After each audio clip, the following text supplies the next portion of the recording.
New questions tonight about an Army combat brigade being trained to deal with civil disturbances in the United States. The Posse Comitatus Act of 1878 generally prohibits federal uniformed services from carrying out domestic law enforcement duties, except in cases expressly authorized by the Constitution or an act of Congress. Critics say the brigade's training goes against one of the founding principles of our country, separation of military and civilian government. Luis Schiavone has our report.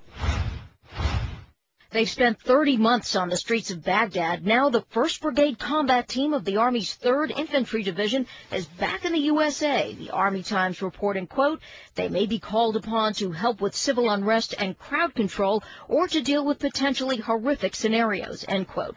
The question arises why? And isn't that what the National Guard does? Infantry Brigade is designed to engage an enemy with maximum effective force and destroy it. That's not the sort of thing anybody wants to see in the streets of the United States. Almost 5,000 strong, the brigade is based at Fort Stewart, Georgia, under control of Northern Command, who tells CNN, quote, the primary purpose of this force is to provide help to people in need in the aftermath of a WMD-like event in the homeland, so that were they called to support civil authority, those governors or local state jurisdictions that might need our help, that they would be responsive and capable in the aftermath of an event like this, end quote.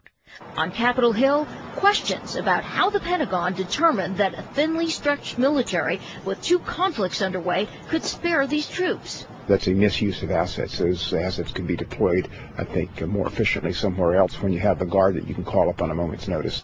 Historically, the posting is unusual. In modern history, Army troops have been used at extraordinary junctures. Under the first President Bush to contain the 1992 riots in Los Angeles, under President Lyndon Johnson in response to Detroit's 1967 riots, and in the grips of a depression by President Herbert Hoover to contain Army veterans demanding their bonuses. All actions, says historian Robert Dallek, undertaken by unpopular presidents on edge about their capacity to lead, to invoke public support for whatever it is they think needs to be done.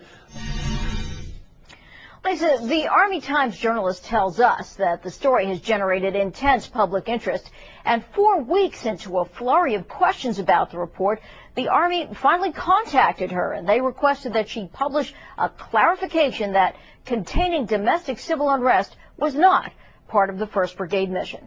Luis Schiavone, thank you very much for that report.